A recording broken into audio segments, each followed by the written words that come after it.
Six. Welcome to the Adventure Effect Live with Tom and Curtis. Today we are speaking to our friend Garrison Cohen, who is joining us from Hawaii. He recently moved from Boulder, Colorado, and he has pursued adventure consciousness as a way of life.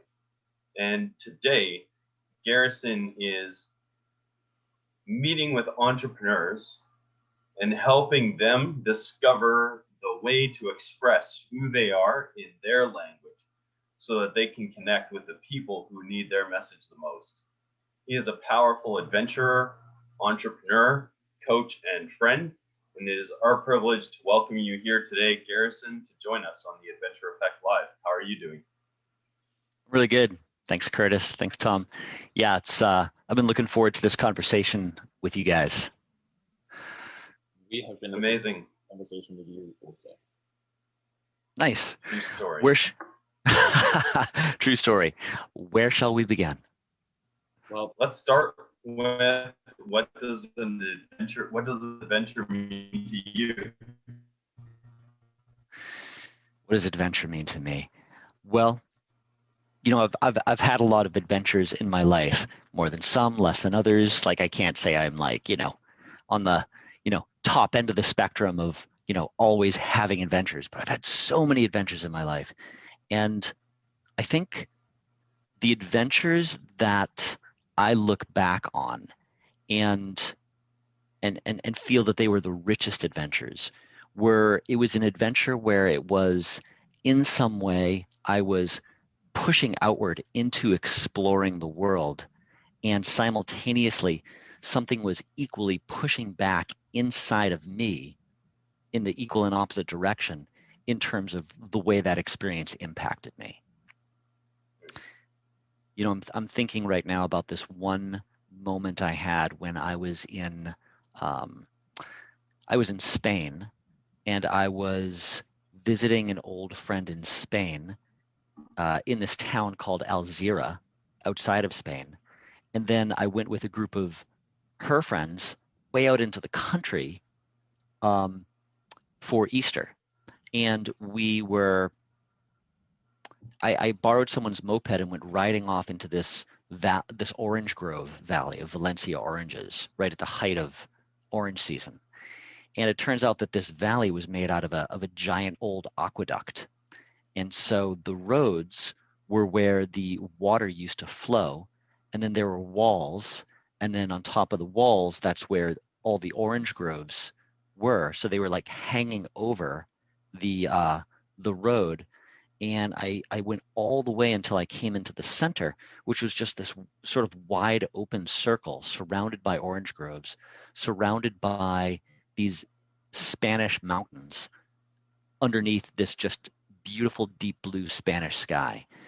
And it could have been 1947, could have been 1829, could have been 1701. It would have looked the same. And there was just this moment of peace and timelessness that sunk into me on such a deep level that I never forgot it. And I think so many of the adventures I've had that have really resonated deeply are the ones that impacted me deeply on a soul level, where my soul was saying like, yeah, this is why I really brought you here. That's beautiful. So we've gone straight from what does adventure mean to you and right into adventure consciousness. Yeah, it's a very slippery slope for me regarding that. It just all seems to end up there.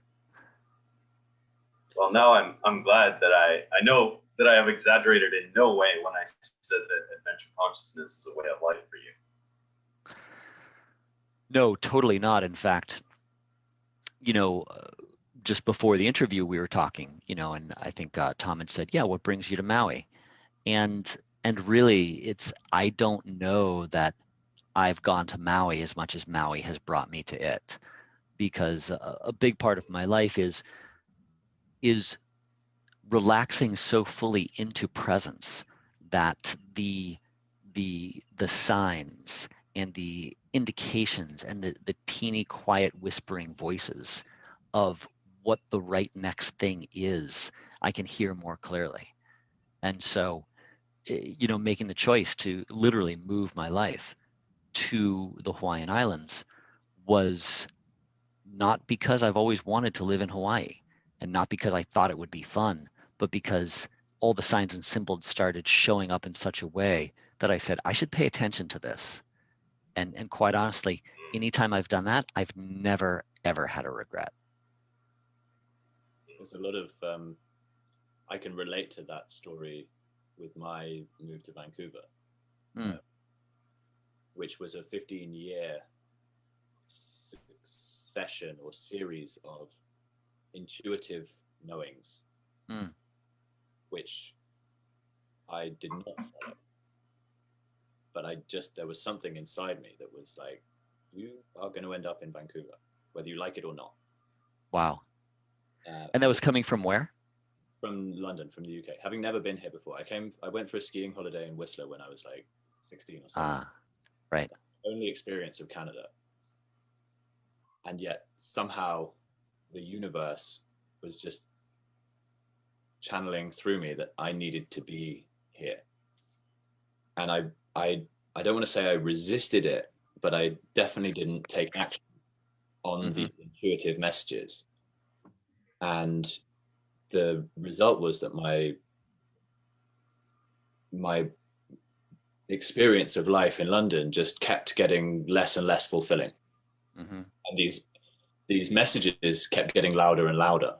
Yeah. Well, eventually it was like, okay, fine, fine, I'll do it. I'm terrified, but I'll do it. And so I did the same. I packed up and moved my life to Vancouver, and that was the beginning of this journey to where I am and who I am today. Amazing. You know, I find that some intuitive hits will exist just in the moment. You know, call this person, go in this store, you know, walk this direction. And and if you miss them, then they're just gone. That portal came and went. But other ones will take hold of you and they will never let go. And if you didn't move to Vancouver, then maybe at some point you'd be 80, 90 years old and still be like, I always wanted to move to Vancouver and I never did. And it's like you're still feeling that there was still something there. You know, it's like it's amazing the way that it works. But I do believe that there is a higher intelligence that's guiding us if we're willing to find the bravery to be quiet enough to listen. That's beautiful. Say that again. If we're willing to. Yeah, if we're willing to find the bravery to be quiet enough to listen, then that higher intelligence can come in and guide us. Because there's two different voices. There's the loud booming voice, you know, that says you should do this, and if you don't do this, then this is going to happen, and you know, this is what everyone else is doing, or you know, it's like the loud booming voice, but that's our ego. It's the quiet whispering voice that's just barely audible. That is really the voice that we should be trusting. And it's so easy to just put layers and layers of noise and distraction and you know, and I don't know, throw in a third word, noise, distraction, and something else over that and never hear it. But when we're willing to sink through all those layers, then we can come to that voice. And I think that's part of the art of adventure, is listening to that voice. One of my favorite quotes is from Andy Puddicombe, the founder of Headspace, who, one of the notifications on the Headspace app that it will kind of, you know, it just sends you little thoughts through the day. And one of them is just simply, isn't it funny how we try and think our way out of an overactive mind? Totally. That's great. That's great. And I think it's like what you were just saying there. Like we have all of these layers of, what am I supposed to do? What should I do? What's everyone else doing? What do I want to do? And if we can drill down through that and quieten through meditation, through adventure, through spirituality, through consciousness, through whatever means we choose, then that knowing inner voice can come through. Yeah, it's something that I've played with in lots of different ways. You know, we were talking about, you know, behind you on the wall, there's all these amazing photos of Burning Man.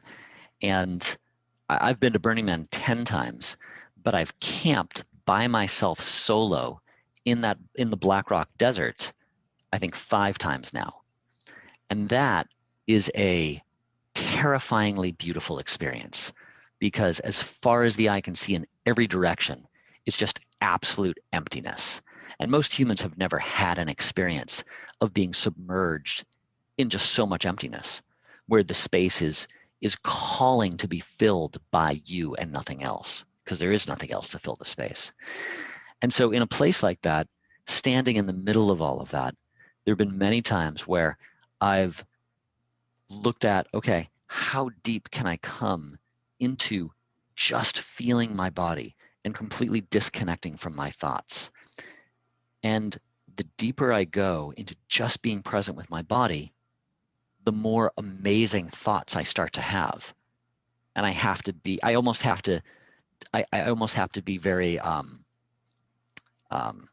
have to have boundaries with it, because it's like, no, I'm staying here, I'm staying here, I'm staying here. And then I'll get a thought on how I can stay here even more. And I'll be like, oh, that's really good. And then next thing I know, I'll be out here spinning on this thought. And it's like, oh, you got me. All right, I'm going back here. And then I'll be here and I'll be here. And all these amazing thoughts, they'll keep getting better and better. Like, no. And then I'll get an even better thought on how I can go deeper into my body. And it's like, oh my God, you got me again. And so it's like, I've learned that it's almost like treating it like someone you love deeply but have healthy boundaries with. It's like, oh, you're so good. You're amazing. I love you. I'm going back here. I'll be back. Don't worry. I'm staying here. And starting to cultivate that relationship with presence in your body, because the truth is, our body knows what is true, because the body can't lie. And our body is also connected to deep levels of intuition, which is why penduluming works, because all you're doing is using this very simple, delicate mechanism to magnify the truth that your body already knows, and often cases beyond space and time, which is a whole fascinating thing. Okay, I said that. I said that. There's my piece. Let's make it a conversation instead of a long monologue. I'd love to spring off that. Yeah. And Saturday, Tom and I hiked up Seymour Mountain in Vancouver with a friend of ours, and we hit the first summit and the second summit, and we were debating going for the third summit. And I felt great everywhere except my knee. And I was already anticipating, I was just running around the mountain having fun, just charging down the downslopes and letting gravity assist me. And I'm still in a bit of a recovery phase. And so my knee reminded me that I'm still in recovery. And by the time I got to the car and got out to go to the bar or the pub for some, well-deserved greasy pub fare, I had a hard time bending my knee to get out of the car. Like it was a serious thing, and I was kind of freaking out. I was like, inside, right? Like I didn't make a big deal out of it. I was laughing and joking. We had good conversation on the way down. It didn't center around my knee, but definitely I was like, okay, I got to slow down, guys. I got to slow down. And so it's self-evident that there was a situation. And the next day, I was thinking about all the things I have to do, and now I'm in injury mode, and my body was just like, dude, you've been hanging around this story of your body being injured your entire life. This has been your whole life. You've been investing in your recovery for the last 4 months, getting not recovery, but reconditioning. I've been working with a movement specialist, a personal trainer. I have a training partner and a personal practice, right? And I'm well supported.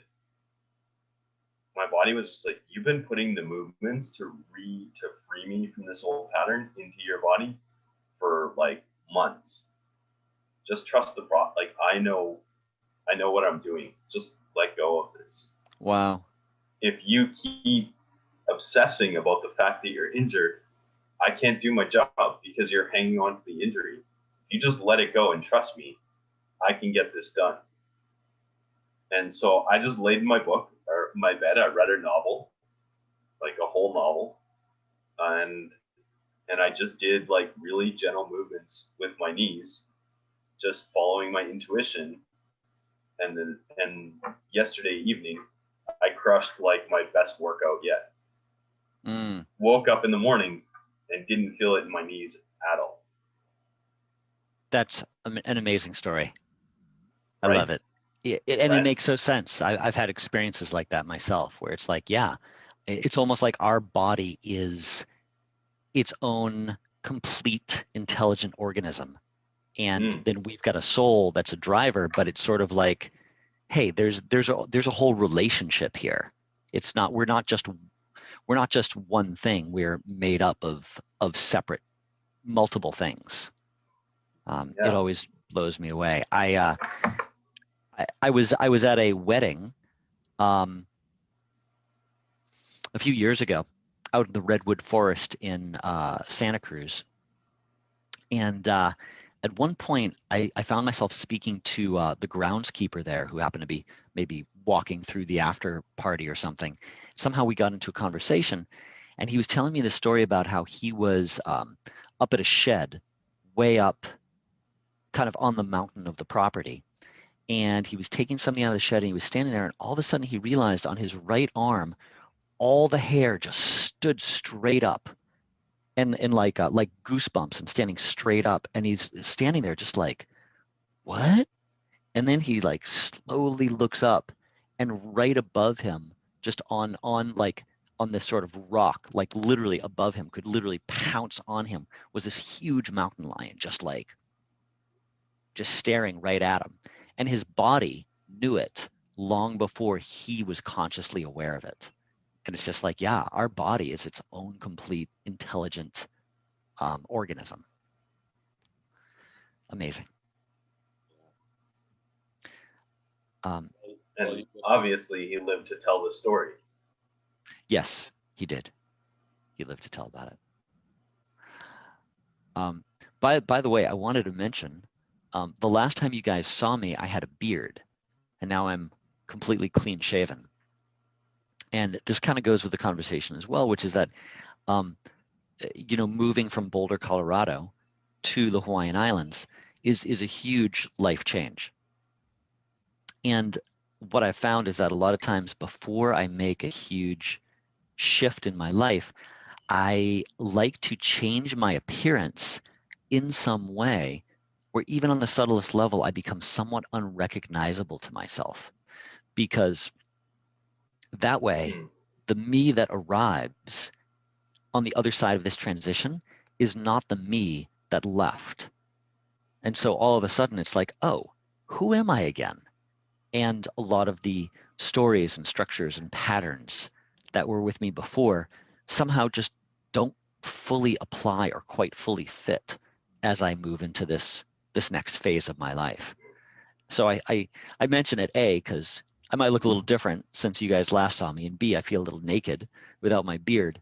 But it felt like it was also kind of part of the conversation as well, which is like, that's part of the adventure. That's part of the journey, is what can I do to continue to know myself from all these different perspectives. So it's rich in that way. It just keeps going. It's endless. Yeah, just as you share that, I'm thinking of when you go on a really long adventure, like 2-3 weeks, or climbing Everest, or whatever, like an ocean sail, or like a big one. When you arrive at the end, like especially for guys, like you have a big beard and your face is all suntanned, and like if you're sailing, particularly, like you've been just living in salt the whole time and your skin goes all crusty, and you look at yourself in the mirror that first time when you come back, and you're like, oh my God, who is this person? Totally. What have they been through since I last looked at them? Right. Yeah. And then do you have the experience as well of coming back to your home after going out into the world, having so many adventures, and then coming back into the old space that you had inhabited? Because for me, every time it was just like, this is where I live. It's sort of like, oh, these clothes that I wore in middle school, and now I'm in high school and I'm putting them back on. It's like, does this still fit?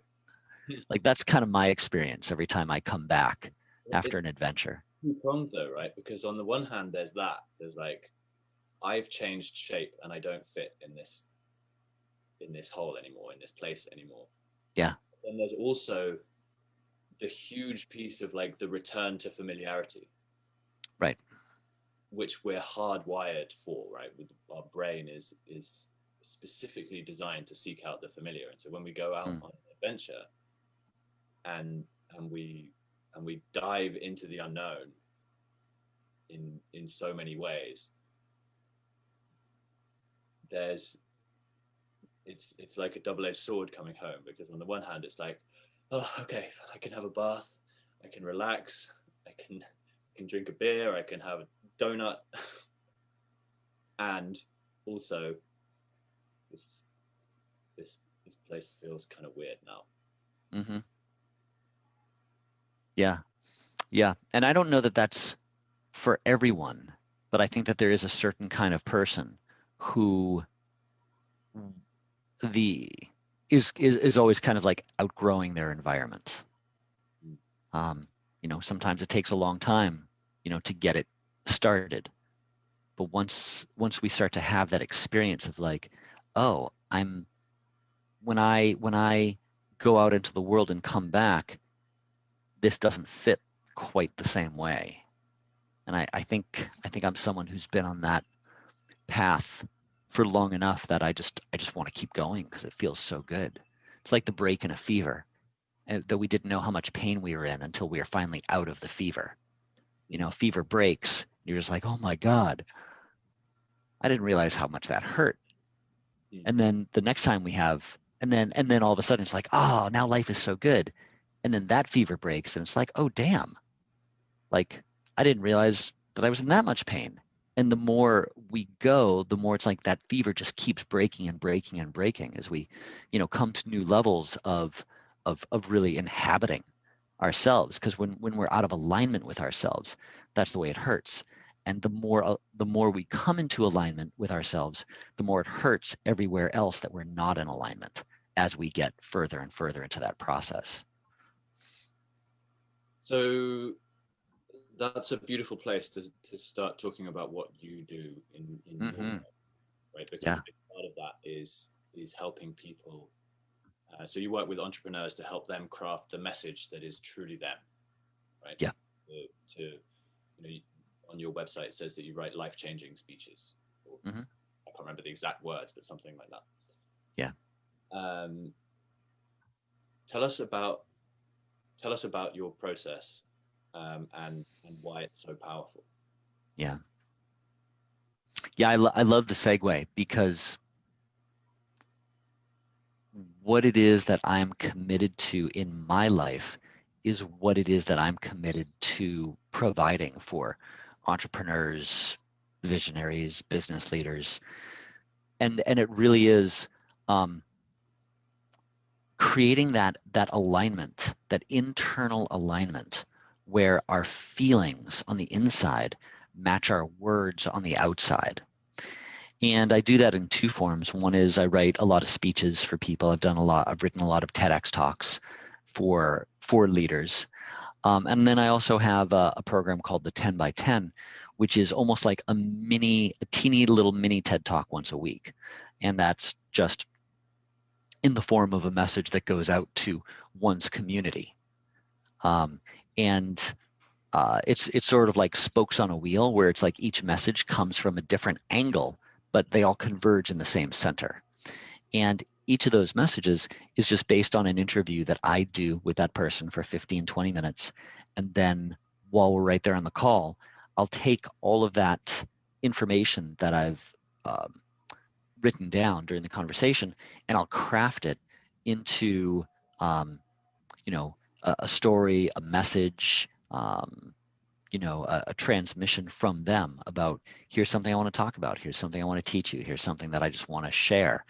But it's all completely dialed in and related to their work and what's possible for people as a result of that. And what I love is that what I commonly hear from people is, you just put into words what I've always known in my heart and I never knew how to say. And so for me, there's a huge joy in almost being this, hold on, I'm getting a metaphor. It's almost like this, like this divine tailor, where I get to see them and construct this suit that's like this beautiful, perfectly fitting suit for their soul that they can then like wear out into the world and be able to speak their words and have people really get it and have them feel really gotten. Because when that happens, that's when someone really comes into alignment with their message. That becomes a vehicle for them to get from where they are to who they're here to be in their life. And the world needs more of that. I'm drawing a big parallel or similarity with a friend of ours who's also been on this podcast, called Tim Steinruck, who is a rock and roll musician, heavy metal guitarist and singer. Cool. But his purpose, his kind of raison d'etre is to be a converter and interpreter for Spirit's love. He describes it, and his medium is rock and roll. And I feel like you're doing a very similar thing. You're kind of seeing into this person and converting and interpreting how Spirit comes through them so that they can project that message that is truly in alignment with who they are and who they're serving. Mm-hmm. Yeah, that's well said. And that's it as well. That's it as well. And ultimately that becomes alignment. And an aligned life is one where miracles and divinity and the universe can truly come in and serve you. I heard this great metaphor one time. It's actually not a metaphor. It's a historical fact. In I think it was one of those ancient cities like Mesopotamia, way out in the desert, huge city of thousands and maybe tens of thousands. And it would only rain once a year for 3 days in a torrential downpour. And that was their one opportunity to collect enough water for the entire year. And so every gutter, every sewer, every sidewalk was all designed so that every single drop of rain would land and find its way all to the aqueduct. And they just had this enormous system to catch every single drop and funnel it to the right place. And I remember hearing someone say once, God cannot deliver to chaos. Not religiously speaking, but it's sort of like just the universe, that whatever that divine intelligence is that we're connected to, it can't deliver to us if we are living in a way that's disconnected or confused or just our lives are too cluttered. But when we really clear the space for all of that to come through, it just naturally wants to go to the right place. And so my work is about almost setting up the circuitry for that to happen for every person that I work with, through how their voice comes through them and out into the world. I had the most extraordinary thought while you were speaking. And I'd love to. My impulse to that was that the universe can't also deliver to order in terms of like control, right? When we are controlling, we've organized our world and everything has to happen like this. True. But yeah. As you were speaking, I was like, oh, that's actually an expression of chaos, inner chaos, when we're living like that. And what we're talking about, the universe can't deliver to chaos, clearing the zone so that the universe can speak in. The way that we live from that place often looks like chaos on the outside. Yeah, interesting. So I had this like juxtaposed experience of reality where people live a life that looks very controlled and organized on the outside. That's actually an expression of deep inner chaos. And when we are expressing that deep inner calm, it can look to people on the outside like utter chaos. Yeah, totally. I get that. It's similar to how to hold a bird or how not to. Like you'll never be able to hold a bird like this, and you'll also never be able to hold a bird, like this. But when you're just like you just found like the sweet spot in like being relaxed, but also present and connected, that's when a bird will land on your hand. Like anything short of that, like this or this, it's like the bird will not come to you. And so I think it's for each person individually. Yeah, what is that perfectly relaxed place where I'm at ease yet there? Like that's the sweet spot. Yeah.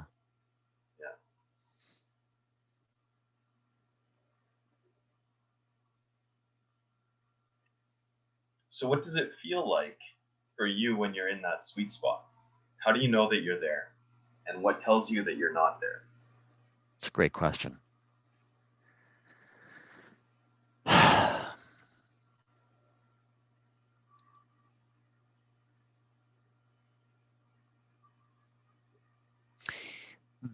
For me, when I'm in that sweet spot, there's this sense of awareness of everything that is happening around me. And when that sense of awareness starts to sort of like come into focus, there's a dropped in sense of inner balance. And I trust that inner balance more than I trust the exterior information that wants to come in. So it's sort of like, okay, I feel dropped in and balanced, and yet this person is telling me something that feels all sort of like panicky and, panicky and, I don't know, just a contrast to that feeling.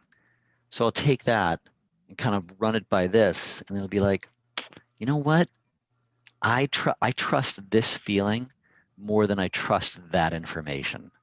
And so I'm just going to continue to be with this and see what unfolds from there.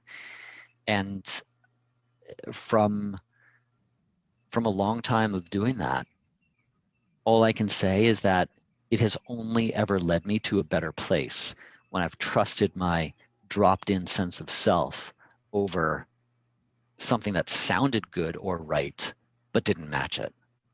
And I think that's also part of the art of adventure is saying no to things that don't feel right and saying yes to things that do, even if they're completely illogical. Because I've been led on some of the best adventures of my life following that. And that comes back to the bravery to really listen. Yeah. Right. I understand what you're saying in some ways, or in some sense. I think I have a bit of a handle on that, because when I have an impulse that is so strong that it won't go away, I'm like, this doesn't fucking make sense. And finally, I'm like, okay, I'll do it. I'm game. Let's see what's up. And then whether it's a day, a week, a month, or 2 years later, I'm like, oh, that's what was up. I get it. Yeah, that's great. And it's interesting because I'm kind of further distinguishing in this moment. When I work with my clients, I have the ability to feel through their surface layers down to the truth in their body. And I can speak and write on behalf of that truth, so that when I read back to them, okay, based on our conversation and the notes I took and what it is that I've written for you, here's what I'm really hearing you say. And then when I say that, their conscious mind can connect back to that feeling inside of them, and they say, oh my God, yeah, exactly. But because I've developed that awareness for myself, I'm able to use it in a very empathic way with others. And I think that's what's powerful about the work. Amazing. All this talk of intuition has got me thinking about the article that I wrote this morning, which Curtis and I were talking about, which started off with me basically whinging and complaining about how much I've hit the wall and I'm not enjoying this ocean challenge that I'm doing anymore. And then the article finished with me suggesting that maybe it's time that I do a marathon. And something in that feels like it's that illogical, intuitive something just being like, hi, you should do this. And like my conscious mind is like, no, I hate running. My knees don't like it. I don't want to do it. This doesn't make sense. But something inside me, and do I need to follow that thought, that feeling, and explore it and see what comes? Or am I just looking for somewhere else to divert my attention because the thing I'm doing has got hard?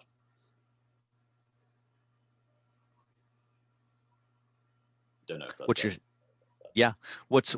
what's your sense? Like what is your inner system trying to work out? I think it's too early in the process for that. Yeah, and that's the thing. Sometimes it's just sort of like logging it. Like, okay, I'm having this experience. I'm noticing this inside. Let's just log this, put it here, because sometimes it's about having a series of stepping stones of things that you log, and then you start to notice, oh, okay, this is, the common denominator of all of these things seems to be this. Let's start to just pay attention to that. Am I just freaking out because I'm scared, or am I actually getting information that I'm supposed to shift courses in some way? Yeah, and that's the difference between being impulsive and following your intuition. Because we have so many crazy thoughts through the day, through the week, through the month, through the year, whatever. And one of the things that meditation and broadening our consciousness gives us is that space between stimulus and response. So it would be very easy to go, well, I've had an idea, right? Cancel everything. I'm running a marathon in 3 months with this particular thought, but that would be an impulsive decision. For sure. Or, yeah, as you just described, I can just log it and be like, oh, that's an interesting transmission that has come through. I'm going to park it for now and carry on with everything I'm doing. And will it come up again? Will something else come up that, as you said, like is a spoke to the wheel that points to the same core thing? Right. Or is this just a kind of, I happened to be reading an article about marathons because I thought it was relevant for the article that I was writing, and it was just an in the moment thing? Yeah. And interestingly enough, we had a conversation with a client about this. Actually, it's been a theme with a few of our clients, where our clients have come to us and said, we don't want to do the thing that we signed up with you to do. We want you to help us figure out what we're going to do next. We have 2 clients who have basically come to us with a very similar conversation. And what I shared with them was that when we're going through the process of tuning into our purpose, we plant a seed, and we water that seed, and we cultivate it, and it starts to grow. And once it shoots up above the ground, the universe gives us another seed, right? And the mistake that we make is thinking that we have to go find another field. I'm going to abandon this tender shoot that I've been working to cultivate, and I'm going to go do something. I'm going to plant a new crop somewhere else. Fuck this crop. And the path, actually, what I learned in that conversation, what landed, is like, no, not fuck that crop. Like, you've got this shoot, this crop that is, you know, you've planted your corn in the garden and now you got a package of carrots. You got to plant those carrots and care for both seeds in the same soil. And the act of nourishing what is already growing is going to help the more rapid development of the seed that you've just received. Mm. But if we go, oh, new crop, I'm out of here. I'm off to the next crop. Neither crop will come to bear fruit, because then we get the next seed, and then we get the next seed, and that becomes a pattern. Whereas if we plant all of the seeds in one garden, eventually we collect a team around us to support the fruition of, you know, things kind of start to go on autopilot, and we can give that over to other people. And then we create a process where we can nourish the next seed, receive the next seed, and all of a sudden there's a team coming behind us. But we have to commit to that first seed, commit to that process, and bring it to fruition while all of the other seeds are going in the ground. Mm-hmm. Yeah, it's a great metaphor of, you know, growing a garden, you know, mm-hmm. and bringing all these things to life, and I like that metaphor a lot. It works well for me. Yeah, and it lands for me because I do that. Mm-hmm. Right, I do that sometimes when that channel is wide open. It's like new idea every 20 minutes. This is fun. It's like, whoa, Skippy. That was the name of my first dog. Whoa, Skippy, let's slow down here. Let's just relax. These are great ideas. How do they enrich what I'm already doing? Mm-hmm. Right? They're not there to pull me in a new direction. I'm already on my purpose. Yeah.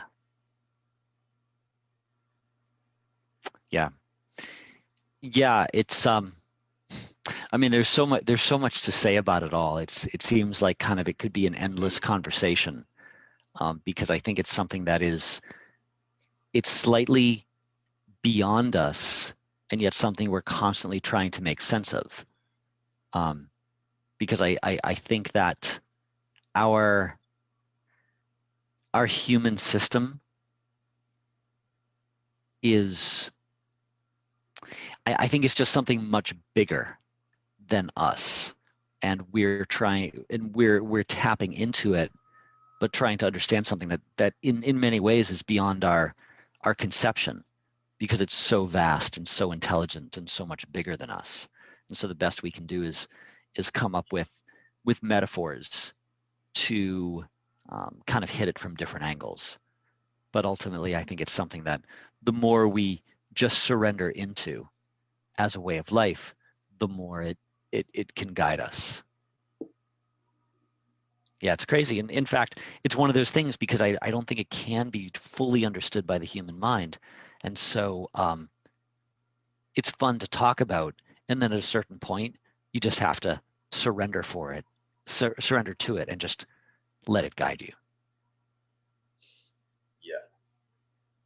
And that's in a lot of ways, that's where working with a coach is so powerful, because absolutely, one of the things that we do with and for our clients is create that space for them to let go of the conscious wrestling match that we all go through with our purpose and our being, and what does it all mean, and how am I supposed to feel, and what am I doing wrong, and what am I doing right. Mm-hmm. We create that space for them to surrender and just experience, drop into that intuition, drop into that flow, where the magic can happen, free from the constraints of the conscious mind.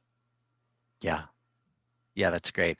I think the best coaches partner with that quiet whispering voice on behalf of their client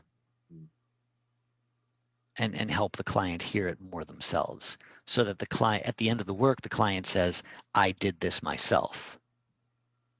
You know, that's the best coaching, when the client can say, I did this myself, as opposed to you did this for me. Yeah. That's a great metaphor, partnering with the quiet voice. Yeah. Yeah, I like that a lot as well.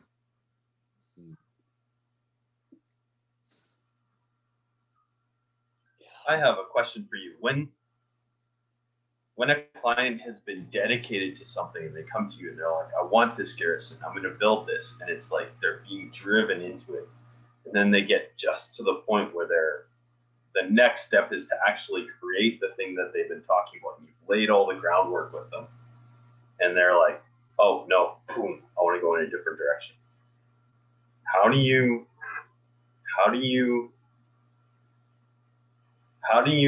help them navigate that water without imposing what you see onto the situation? That's interesting, because that has that's rarely come up for me in working with clients. It has, but rarely. And I think most of the people that I work with are very clear about what it is that they want, and then through the work that we do together, it becomes even more clear to them about what they want to do. But there have been some clients who have come. I'm kind of scanning through now. There have been one or two who came unclear on where they wanted to go, and as we started to magnify it, I think they started to realize that that wasn't the path for them. And it was interesting, because I think those are people who had other things that they needed to work through. And so in that way, we just shifted the coaching to explore with them what it was that they really wanted. Because I'm not committed to them doing something that isn't aligned for them. And so if we need to pause the process to kind of regroup and re-solidify and have a new foundation for them to launch a rocket ship from, then it's worth it. And so, inquiry is one of my gifts. And so if they're not clear and going in the wrong direction, it will become clear very soon. And then we can come back and really drop into, what is it that is really happening under the surface that wants expression too, and that can be, equally as rewarding to explore, for sure. And so we have in the past, and it's been amazing. Complete life game changer for people's lives. Often these moments, whether it's I'm creating a thing and suddenly I want to go in a different direction or whatever it is, often these moments that seem like brick walls in front of us, often they are the opportunities for the biggest breakthroughs. Yeah. Because when the client suddenly veers off in a different direction, or when they start to pull the rug out from underneath themselves, or whatever we do to sabotage what we're doing, it's in those moments that we really have the opportunity to dive in and go, well, what's underneath this? Mm-hmm. What are you actually running away from? Yeah. What are you actually not confronting? Mm-hmm. And then once you clear that out of the way, then it's rocket ship time. Yeah. Yeah, I mean, it's like the information that we need is present in everything that we do. So even if it, like you said, even if it's a brick wall, there's information present inside of the way that brick wall was constructed for them that is part of the solution. So it's always there, and there's always a path to beauty. That's what's so fun and amazing about coaching. There's always a way. Yeah. It's always something. Yeah.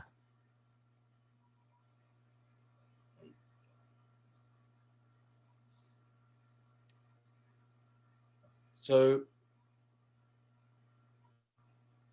is there anything, we're kind of into the last kind of 10 minutes or so, Mm-hmm. is there anything that we haven't come to that you're feeling drawn, called to bring into this container? Yeah.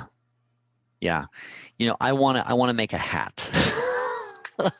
That sounds so random to say just out of the blue, but I want to make a hat. I want to make a like a ball cap, and it would have these words across the front of it, and it would simply say, "For entertainment, try truth." Because if you always tell the truth, you will never be at a lack for entertainment. You just won't. And so, you know, what I'm passionate about is about people telling the truth in their careers, in their relationships, in their just in the way they move through life.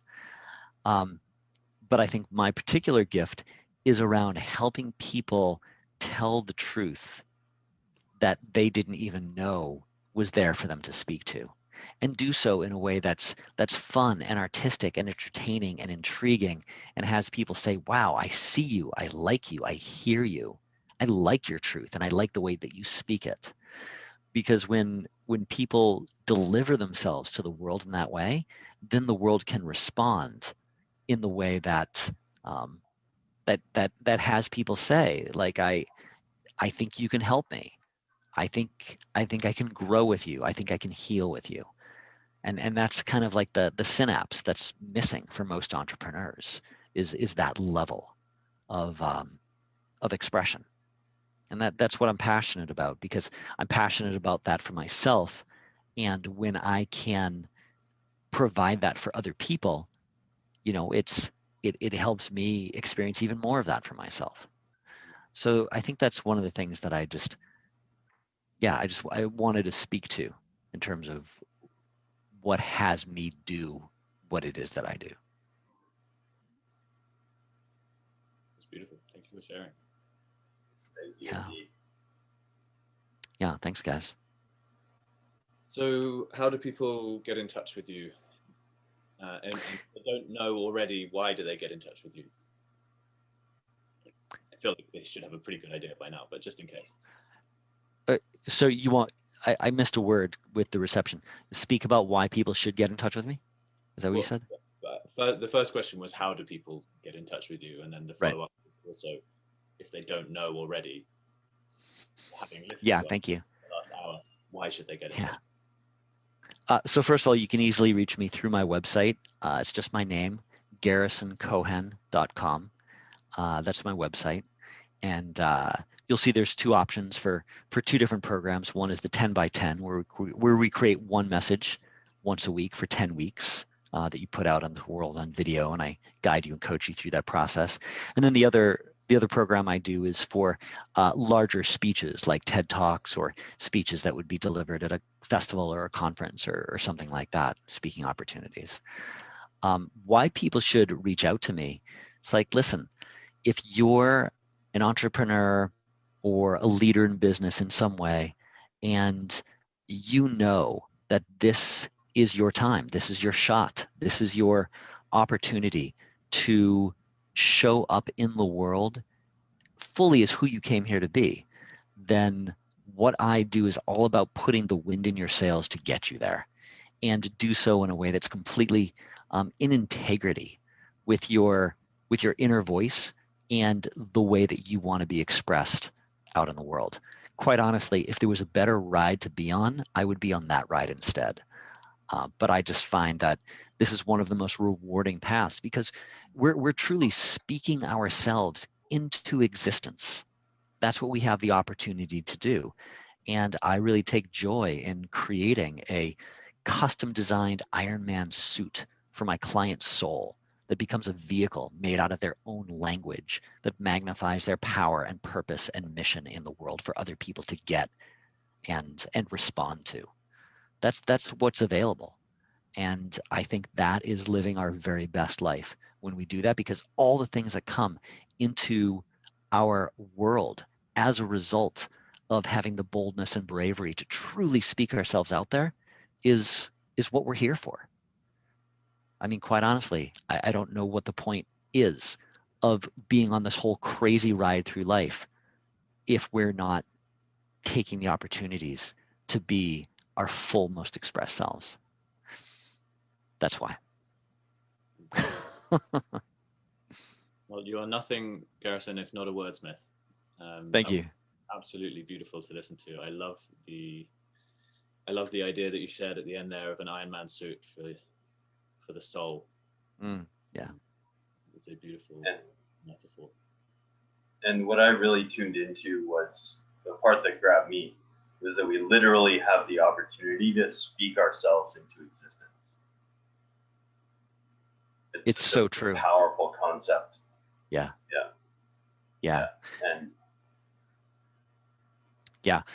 And that's go ahead.